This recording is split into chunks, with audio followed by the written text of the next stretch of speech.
નમસ્કાર, હું છું કેતલ અને આપ જોઈ રહ્યા છો CB24। રથયાત્રા દરમિયાન અમદાવાદ મ્યુનિસિપલ કોર્પોરેશનની ઓફિસ આગળ આજે દિલીપદાસજી મહારાજનું સ્વાગત કરવામાં આવ્યું છે। આજે અમદાવાદમાં ભગવાન જગન્નાથજીની 148મી ભવ્ય રથયાત્રાનું CMએ પહંદવિધિ કરી પ્રસ્થાન કરાવ્યું છે, તો સાથે જ પ્રથમવાર ભગવાનને ગાર્ડ ઓફ ઓનર પણ અપાયું હતું। રથયાત્રાને લઈ અને આજે સવારના 4 વાગ્યાથી જ મંદિરમાં ભક્તોની ભારે ભીડ જોવા મળી હતી। મંગળા આરતી સાથે જ આજના રથયાત્રાના દિવસનો પ્રારંભ કરવામાં આવ્યો છે। કેન્દ્રીય ગૃહમંત્રી અમિત શાહે પરિવાર સાથે જમાલપુર જગન્નાથ મંદિરે પહોંચી ભગવાનની મંગળા આરતી કરી હતી। આ સાથે જ મંદિર ખાતે હાજર સાધુ સંતોના આશીર્વાદ મેળવ્યા હતા। તો જમાલપુર જગન્નાથ મંદિરના મહંત જગતગુરુ દિલીપદાસજી મહારાજ અમદાવાદ મ્યુનિસિપલ કોર્પોરેશન ઓફિસ ખાતે પહોંચ્યા હતા।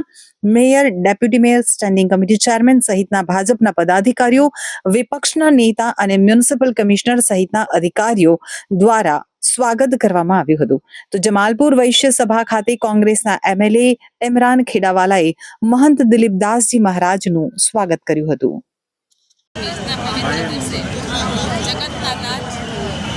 ભગવાન જગન્નાથ સ્વયં અને સાથે ભાઈ બલરામ અને બહેન સુભદ્રાજી સાથે સૌએ નગરજનો અને ભાવિક ભક્તોને દર્શન આપી અને કૃતાર્થ કરવા નગર જિલ્લા નીકળ્યા છે। આજરોજ ભગવાન જગન્નાથજીની ભવ્યાતિ ભવ્ય ઐતિહાસિક પૌરાણિક 148 રથયાત્રાના સૌએ નગરજનોને ખૂબ ખૂબ હૃદયપૂર્વક શુભકામનાઓ પાઠવું છું। આજે જે ભગવાન જગન્નાથજીની રથયાત્રા છે એમાં સૌએ નગરજનો અને ભક્તજનો જોડાયા છે અને કોમી એકતાના દર્શન કરી અહીંયા જે ચરિતાર્થ થાય છે અને અનેરો આનંદ સૌએ નગરજનો માણી રહ્યા છે।